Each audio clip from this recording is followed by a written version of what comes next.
topic of the day. The topic is quitting or not quitting. Not quitting. Okay, that's the easy answer. But how many of us have ever reached a point where we're desperate? We've come in a situation to, as we will call it, the end of our rope.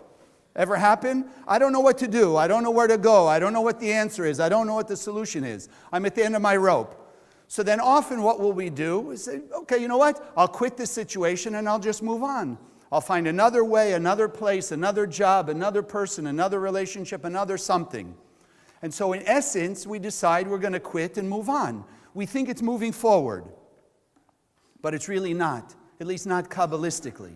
Because we fall into the illusion that if we quit one situation and move into something else, that we move forward. And how do we justify it to ourselves? We promise ourselves, you know what? I'm going to learn from what I did in the last time. I'm going to learn how I should be different, how I should look at it differently. And we give ourselves that justification. But how many of you have had experiences that seem to keep repeating? Right? You leave one job and another job and another job, or one relationship, etc., and by the end of each one, they look the same. Yes. Because the Kabbalists teach us the world is never about anyone else. It's one of the most profound but difficult lessons. In fact, the great Kabbalist who founded the Kabbalah Center almost 100 years ago, he says we should daily meditate that there is nobody in the universe except me, meaning each of us individually, and the Creator. That's it. So then you look around the room, we're a number of people. No, we're not. From your point of view, from my point of view, there's only one person in this room and one infinite energy called the light of the Creator. That's it. So then what about other people? Well, other people are the ways and means that we can see facets of ourselves. So I'll share with you a story that for me fits it exactly. I have a relative who, after college, got a job.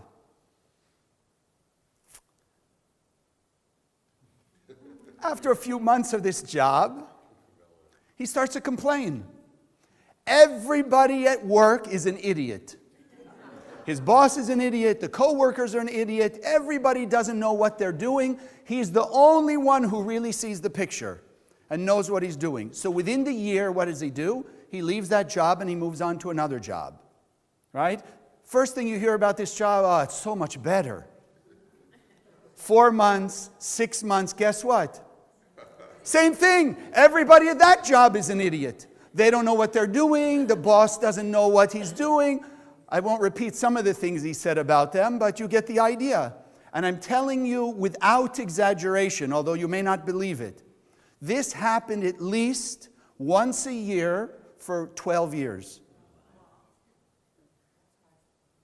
Same thing. You'd think at some point he would get the message. How many jobs can he go through where everybody else is the idiot? The saddest part, and he's a wonderful person, the saddest part is his 13th job, he stayed in it till he retired. Almost 30 years. But guess what? They were still idiots. For almost 30 years, all he did was complain about the idiots at work. He complained to them, he complained about them, he complained to anyone in the family who would listen. He's just still complaining. So why did he stay in that job? Pension, exactly. He knew that if he kept changing jobs, he wasn't going to have retirement. So he stayed in that job, he's now retired. Right? So he's traveling around a little bit. It's been a few years now. He's much better, I have to admit, because he's not dealing with these people day in and day out. But guess what? People are still idiots. The person on the road, the person at the supermarket, the person, I don't know, he'll read the news. Right? This one, that one, and the other one, still idiots. He didn't learn his lesson. But how many times have I heard him say, well, he moved on, it's a different job, and he'll learn from the past, or he'll not pick the same kind of job. All the different types of ways and means that we will look outside of ourselves for satisfaction. And you can't. Because the only person you walk around with 24/7, and the only person will be with you from birth until we leave this world is whom? Ourselves. Ourselves in the light of the Creator and God. So that's why we constantly learn here how to understand the operation of the universe. Because from the Creator's point of view, the Creator's constantly giving us. The Creator is constantly available. But the Creator does not do the work for us. We have to do it for ourselves. That's the issue. So there's a very interesting story in the book of Job about this man Job. Right? And most of you know we don't take the Bible only on its literal level, but we also understand there's a spiritual meaning thousands of years ahead, which is our time now. So we can all understand the book of Job, yes, one on its literal level, but more importantly, what can we gain from it today in 2017? What lesson can we learn? So here's Job. Like probably many of us, just going about your day, you grow up, you live your life, you get your jobs, you get married, whatever relationships, etc. And one day it seems out of nowhere, everything gets taken. His children die, his wife dies, everybody leaves him, his wealth goes, nothing. He's left with nothing. So the first thing he starts to do, of course, is complaining. God doesn't believe in him, God's not there, why would God do this to him, etc. So the whole story kind of goes through the spiritual process that we learn. Now all the thoughts. In the Bible, it's written his friends. His friends come to him and they start to speak to him. What's going on? Some of them tell him, well, you must be an evil person for all this bad stuff to happen to you. Some of them say, well, no, maybe it was like the karma, let's say, of your wife and your children and everyone else. Maybe it was their karma. And each one giving him a different perspective on why this stuff happened to him. All along, he doesn't listen. He still blames God. Why is God doing this? Now he's got complaints and he wants to talk to God. But he can't find God. How can he find God? God is not like a physical person. So he curses the day he was born. He's cursing his life, etc., etc. And it goes through the story until eventually God intervenes, comes in, because it does say that he makes an effort with the help of some of these friends to try and understand why it's happening, to try and understand what the real methodology, let's call it, of the Creator is. So somewhere inside him, he still had a belief in God, but the outer experiences made him a disbeliever, made him question God. So I'm sure you and I have had those experiences too. When the going gets tough, we question God. How would God let that happen to us? Why is it happening, etc.? And I've heard in 30 years of teaching in the center, people come from all different backgrounds, and whenever they hear there is cause and effect, and we teach there is cause and effect to the most infinite degree, nothing happens without cause and effect operating. So people say, yeah, well, what about the story of Job? Look at him. It even says in the beginning of the book, right?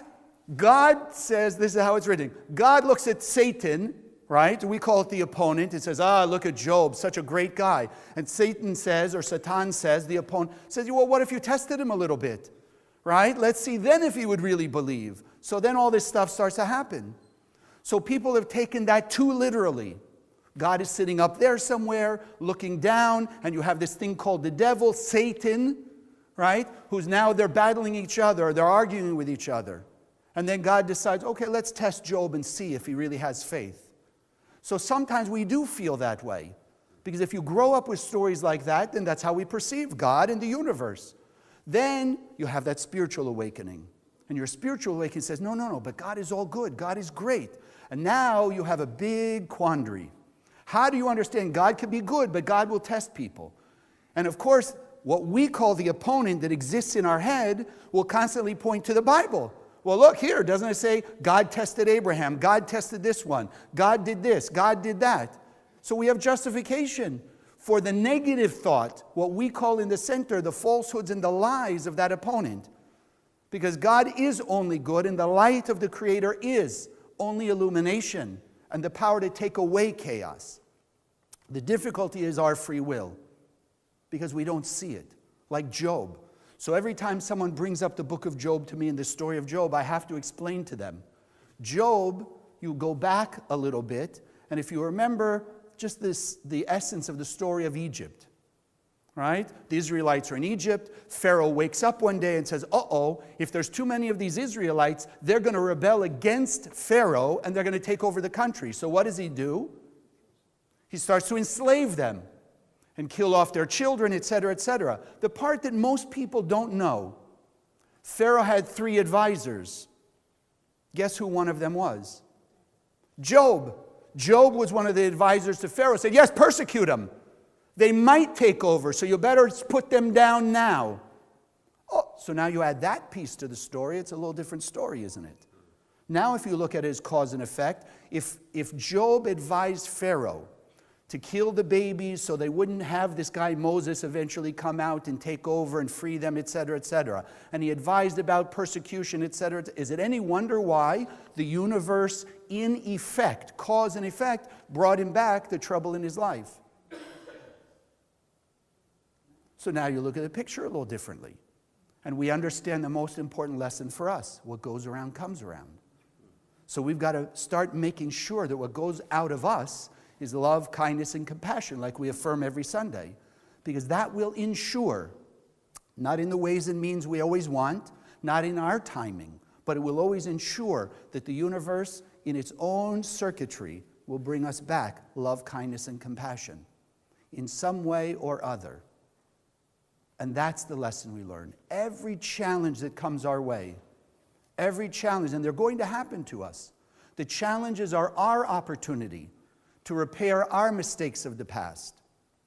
But you've got to hold on to the light of the Creator.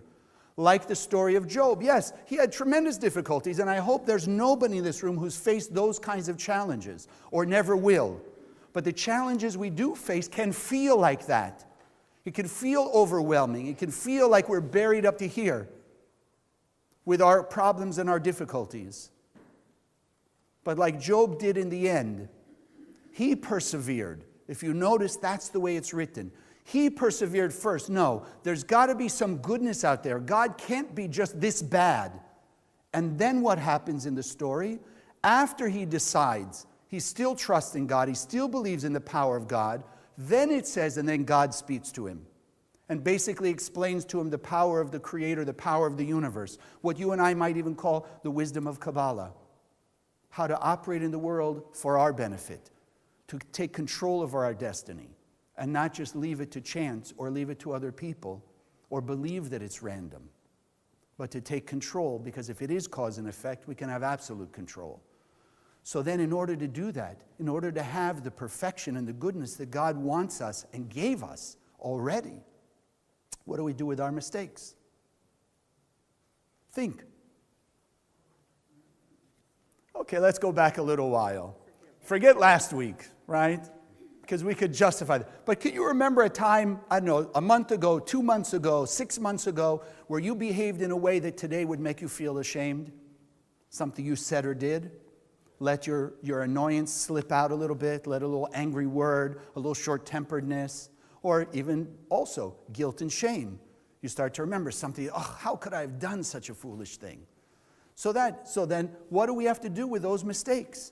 Because according to the Kabbalist, each one of those types of behavior takes a piece of the light of our soul and covers it in the covering of whatever that emotion is. So if we acted with guilt, then a piece of our soul's light and a piece of our blessing is covered up in a covering of guilt, or covered up in a covering of anger or animosity. So now, since we've already been given the 100%, and we can't get any of our soul's blessings or light other than from our own soul's energy, so then where are we going to get what we don't have today? You can only get it from those pieces of light that we wrapped up in the guilt, the ego, the shame, the fear, the greed, the animosity, etc. So then part of the system of the universe and part of what we teach here is that every challenge was set up by us, cause and effect. We did something 6 months ago, a year ago, 3 years ago. How many of you can remember every type of negative behavior you did 2 years ago? We can hardly remember all the negative we did yesterday. We remember some, but do we remember all of them? No, because most of them are so unconscious as habit from what we've grown up with. We don't even realize we're doing it. And yet each one of those things has a cause and effect. It will come back to us. So now you don't remember what you said or did, and suddenly somebody shows up and repeats basically what you said back to you, right? Just in their terms. You acted a little short-tempered to somebody and didn't pay attention. So then the day after, somebody comes to you, maybe at work, and acts a little short-tempered. And you, thinking you didn't do anything, you're shocked. And you're upset at that person because you don't remember what you did that it's cause and effect. So our job is not to remember. Our job is to realize just with certainty and faith that when that thing does come to us, it is our ability to fix what we did.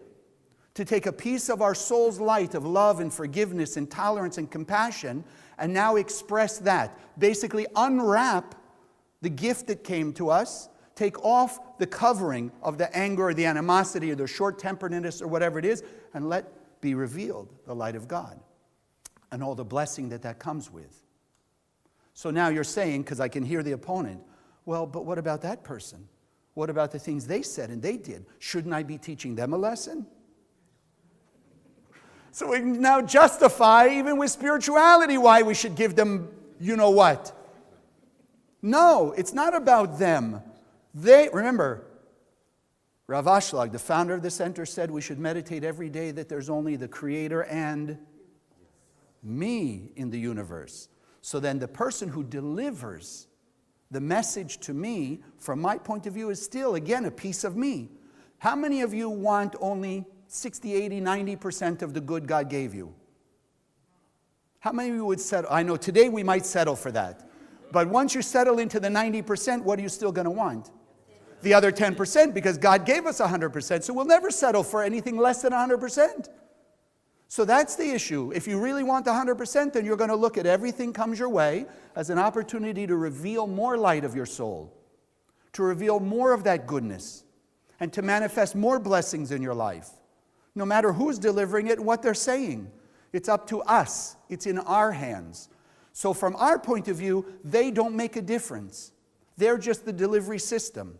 What makes a difference is what message we receive, how we unwrap it, and then how we resend it back to the universe. So if we resend it with love and kindness and forgiveness and tolerance, then you know what? That person cannot affect you in any negative way whatsoever. And that situation can never create a disadvantage for you. But the opposite, the fact that you revealed a new aspect of your soul's light and a new piece of the blessings God set out for you, again, in the universe's timing, it will go and it will find its right deliverer again, its right messenger again. So the same way our negative behavior of the past can be delivered through other people, so too our good can be delivered through other people. It's not like it's just going to fall out of the heavens. The universe uses all those other facets of us called the 7.5 billion people on the planet to deliver messages to us. The messages we need to repair and the messages of the good effect coming back to us, the blessings. But it's always remembering that the emotions we have, because remember, what do we wrap our package with? We were about to receive a piece of light, a piece of blessing, and we wrapped it in the covering of animosity, let's say.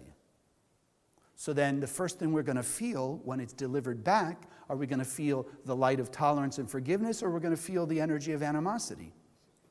You get first that wrapping on the package, and then you get to the gift inside. So we're first going to feel animosity. So the point is not being upset that we're feeling negative. And as we've shared here and there, sometimes the more spiritual we are, the more sensitive we are to that negativity. So then we want to ignore it, right? Because I'm too spiritual to feel animosity. So now we're in a battle with animosity. No, I don't feel it, but I do, but I don't, but I do, but I do, but I don't, but I don't, like this. So think about it. You ever seen a wrestling match? I mean a real, like high school, college wrestling, not the fake stuff, right? Like real wrestling. They're enwrapped in each other because they're wrestling with each other, right? So sometimes when they're wrestling, you can't tell unless they've got, brightly colored outfits, who's who. So when I was in high school, my chemistry teacher had a little poster. If you argue with a fool, People watching don't know who's who. So when we're arguing with our animosity, I do, I don't feel, I do, I don't feel, I don't want to feel, I don't, I'm too spiritual, I'm not, then in essence we're embracing it. And of course we're going to hold on to that feeling. Like I told you, my relative. So if everybody was an idiot and he was the only smart one, he was constantly embracing idiots. So what do you think is going to happen? He's going to go in another job and embrace another idiot, and go in another job and embrace another idiot. Now it's just the idiots on the street, it's idiots at the supermarket, etc. But he's still embracing it because he hasn't realized he's the one embracing it. So we learn here, it's not about not feeling hurt, angry, guilt, shame, or greed. Understanding that's the resource, that's the raw material or the raw energy of our transformation. That's what it is.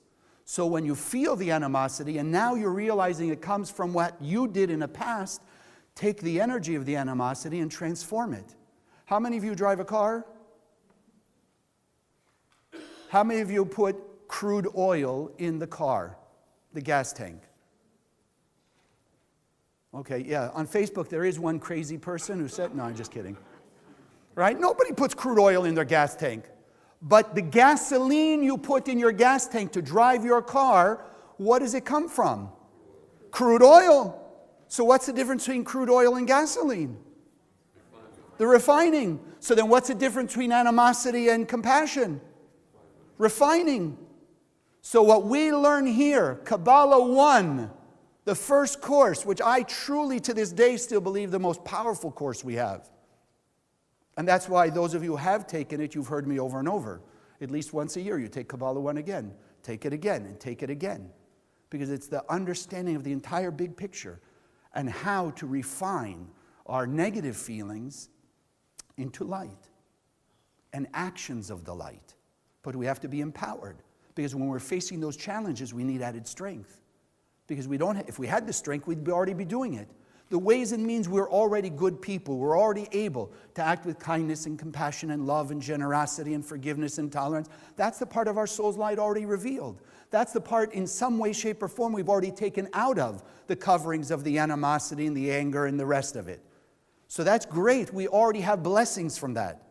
But the blessings we feel we're missing are still in those packages we've created in this lifetime, or if you are open to it, in past lifetimes. So they're still coming to us. And how many of us really remember all our past lifetimes? Probably some of you, and you don't have to raise your hand, don't even believe in past lifetimes because it doesn't right now make sense to you. But then tell me there's nothing you grew up with, illogical fears or illogical behaviors that had no rational understanding relative to when you were 2, 3, or 4 years old. At 8 or 10 or 12, you would say, well, it's learned.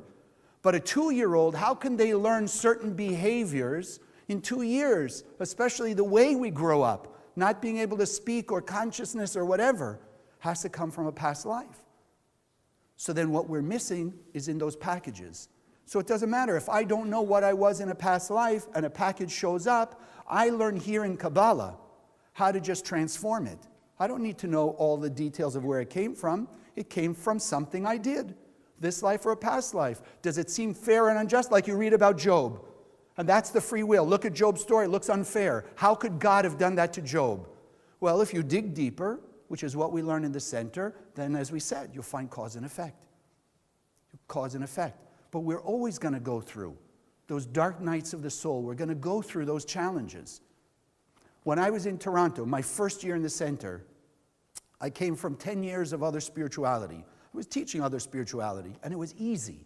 It was nice, it was fun, it was easy. Because they didn't teach us about the challenges. So when the challenges came, what did we all do?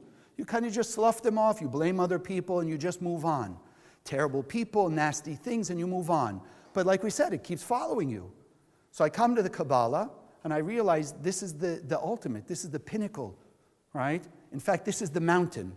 They say, every spiritual teaching is a path up the mountain, and there's different paths up the mountain. That's true.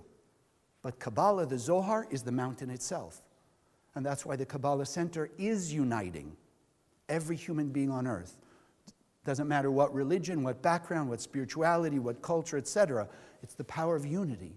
Because from the Zohar comes every teaching on earth.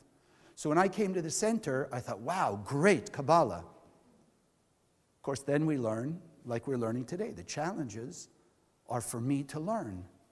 So my first summer, I come to New York. I moved from LA to New York January to be a teacher. And that summer, back then, as we did 30 years ago, we go out to different cities and we literally just cold call, knock on doors to share Kabbalah. So me, that's not my personality at all. I couldn't ever see myself, knocking on doors, or like they call it a salesperson, like cold calling or whatever. It was not my personality. So it was the most difficult thing I ever did in my life. Besides the fact it was in Toronto. And I like the heat like a penguin likes the heat. I don't know. Give me something. Like ice loves the heat, that's how I love the heat. So I'm in Toronto. It's already in the summer, the worst time it could be. We had to wear suits back then. So I'm outdoors all day, knocking on doors, visiting people, walking into businesses, etc. And I'm telling you, for 3 months, there was not one day passed in those 3 months that by the end of the night, when I got back to where I was staying, I'm telling myself, this is it. I can't do this. This is too much for me. I'm going to move back to LA. I'll be a student in the center, but there's no way I can do this. Get up in the morning, thinking, no way, no way, no way, but I'm out doing it anyway. And I'm telling you, honest to God, every day for those 3 months, by the end of the day, somebody, one person even, out of the hundreds I may have encountered, one person by the end of the day would open the door and be thankful that I introduced them to Kabbalah. And I'd say, okay, that's not so bad. Then I go home thinking, okay, this is not so bad. Wake up in the morning and say, I can't do this. And tell you, every day for 3 months, until I started to realize, as I'm sharing with you now, for what reason would my soul bring me here? I was already teaching spirituality, so if it was just about being a spiritual teacher, I was already doing it. It was fun, it was nice, it was great. But I knew I hadn't found my place. I knew I hadn't found my destiny. And this was my destiny. So I finally decided, you know what, that's it. I gave into it. This is where I am supposed to be, and I'm never giving this up. And it was from that moment that everything shifted. So for the next 10 years, I still knocked on doors. And I'll tell you honestly, it wasn't an easy thing. We had all kinds of encounters, right? Miraculous ones, and the ones that you say are extremely challenging. But I did it for 10 years. And I did it with as much certainty as I could muster, because I knew that this was so essential for me and for the people that I encountered. Even just to bring the wisdom, the understanding there was a place that had these kinds of answers. So now it's much easier, right? And actually there's a part of me that misses those days because I have to watch out for falling into too much comfort. Because that's what happens. We get comfortable with things and then we start to take them for granted. So that's where the challenges keep showing up at the right time. But you've got to have the right perspective. Consciousness is everything. So it's how we perceive those challenges, not the challenges themselves, that will determine what our destiny is. So we're here to learn, never give up, and to never quit. Because the Creator doesn't quit. God is always there. I'm here only 30 years in the center. My teachers, the Rav and Karen Berg, have been at this about 50 years. The Kabbalists have been at it for thousands of years. Uphill battle. Uphill battle. Today it's not so bad. But back then when I started, it was pretty bad. Nobody had heard of Kabbalah, so you have no idea the things I heard or experienced, or any of the other teachers who were around then. So now go 20 and 25 years before that to the Rav and Karen, who for the first time in history were literally bringing the wisdom of Kabbalah to the masses, to every person on earth. Jews, Christian, Muslim, Buddhist, didn't matter. Didn't matter. Those people were at the end of literally being beaten up, being ostracized, having all kinds of horrible things happen to them, but they persevered. And that, I think, gave me the strength to keep going when I had my experience in Toronto, because I understood those stories. No matter what they said about us, no matter what they did. 1984, the center was starting to grow. It was only in Israel at that time, but we had like 5 locations. There must have been 20 teachers and hundreds of students.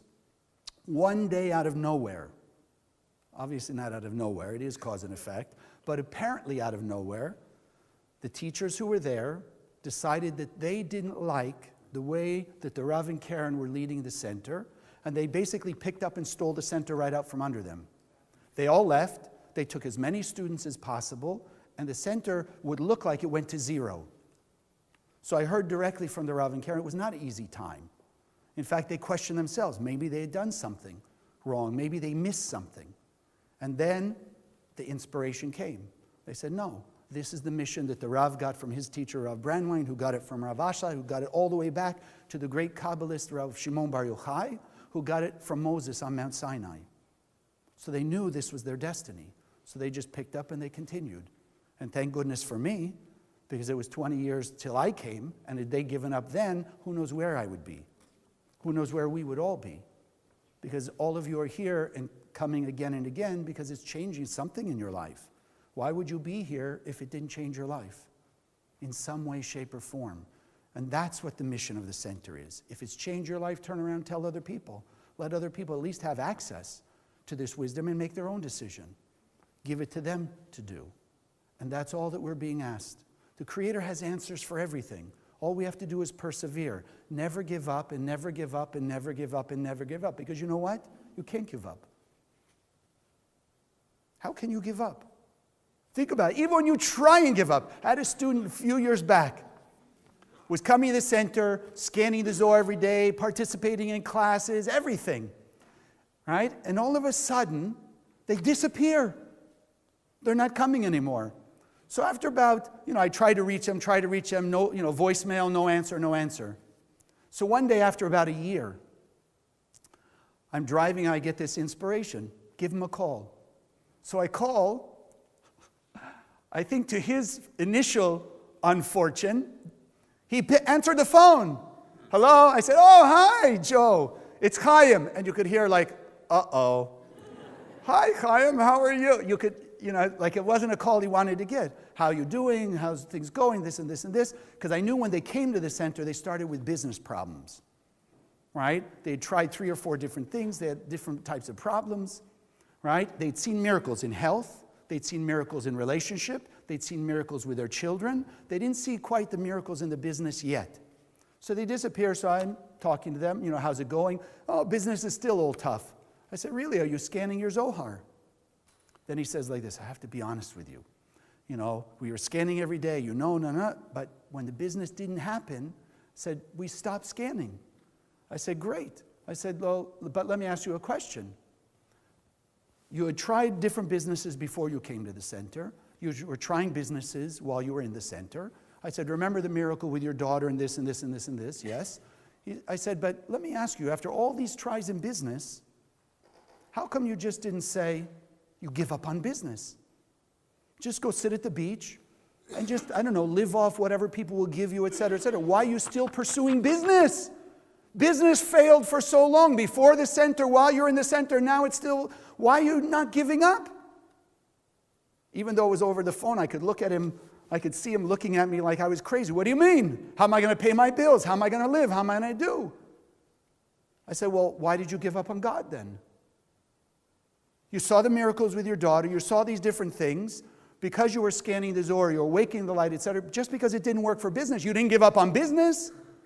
Why did you give up on God? And you could hear like, boom, right? Like something shocked him. And sure enough, they started scanning. They came back to the center. And guess what? Yes, in this case, their business did get better. It did get better. But they were willing to give up on God. That's the thing. And there are people I know I've talked to who said, somebody, about the 5th, 6th years I was teaching, came up with a great theory because they saw the chaos in the world. God created the world, gave man and people all this stuff, and then ran away to see and watch what they do. Like God has no involvement in the world anymore. It's not true. It's not true. Where could God go to hide from us? Where could God withdraw any of its power if God is infinite? Right? If you and I want to withdraw, you're at home, so you have your house. If you want to withdraw, what do? You go into your bedroom, you go into the den, you go somewhere and you withdraw from everyone else. But if your presence was actually in every part of your house, where could you go to run away? You couldn't. So if God is infinite, where could God go? Even if we want to think God left us or went away or went to some other place, where could God go? Another planet? It's already there. So there's nowhere to go. So the only thing that could happen is we quit on God, like the story of Job almost did. Or like sometimes maybe you've reached that point where you almost gave up and then something happened, like that person who answered the door at the end of my day in Toronto. And something, just look with a big smile, thank you for bringing this to me. This is what I've been looking for. Made my day. Made my day. And after 90 days, probably almost literally 90 days, that was it. A big shift, and then you just continued 30 years since then. So we're sitting here today, we have decisions to make. We're all sitting with challenges, and you learn from Kabbalah 1, there's no such thing as a life without challenge. But it's having the consciousness of understanding and the technology and the wisdom and the tools. What do you do with those challenges? How do you handle them? That's what makes the difference. So we're learning here to understand everything is about me. And I want to share with you a story. Some of you may have heard it before we finish. It's called Pushing the Rock. Some of you may have heard it. Once there was a man who was asleep one night in his cabin, when suddenly his room filled with light and the Lord appeared to him. The Lord said to him, he had work for him to do, and showed him a large rock, explaining that he was to push the rock with all his might. This the man did, and for many days he toiled from sunup to sundown, his shoulder set squarely against the cold, massive surface of the rock, pushing with all his might. Each night the man returned to his cabin sore and worn out, feeling that his whole day had been spent in vain. Seeing that the man showed signs of discouragement, Satan, the opponent, decided to enter the picture, placing thoughts in the man's mind, such as, why kill yourself over this? You're never going to move it. Or, boy, you've been at this a long time and you haven't even scratched the surface. Giving the man the impression that the task was impossible, and the man was an unworthy servant because he wasn't moving the stone. These thoughts discouraged and disheartened the man, and he started to ease up on his effort. Why kill myself? Why make so much effort? I'll just put in a little time, I'll do the minimum, and that'll be good enough. And this he did, or at least planned to do, until one day he decided to take his troubles to God. Lord, he said, I've labored long and hard in your service, putting forth all my strength to do that which you asked of me. Yet after all this time, I haven't even budged the rock, not even 0.5 millimeter. What's wrong? Where am I failing? To this the Lord responded compassionately, my friend, long ago when I asked you to serve me and you accepted, I told you just to push against the rock with all your strength, and that you have done. But I never once mentioned to you that I expected you to move it, not by yourself. Your task was to push the rock. And now you come to me, you're straight spent, thinking that you have failed, ready to quit. But is it really so? Look at yourself. Your arms are strong and muscled. Your back is sinewed and brown. Your hands are calloused from constant pressure, and your legs have become strong and massive. Through opposition you have grown much, and your ability now far surpasses that which it used to be. Yet still you haven't succeeded in moving the rock. And you come to me now with a heavy heart and your strength spent. I, my friend, will move the rock. Your calling was just to push, to exercise your faith and trust in my wisdom, and that you have done. So again, it's not about there aren't going to be challenges, but our job is not to decide what the result of our behavior is going to be, even the result of our good actions. That's the partnership. Because when Rav Ashlag asked us to meditate every day, he didn't say just meditate, you're the only one in the world. Meditate, the only one in the world is you and the Creator, the light of the Creator. It's an eternal partnership. We do our side, we push the rock, we push through the various challenges, we act in a new higher level of godlike behavior, and it's the Creator who will move the rock. God doesn't quit on us, don't quit on yourself, and don't quit on God. God bless.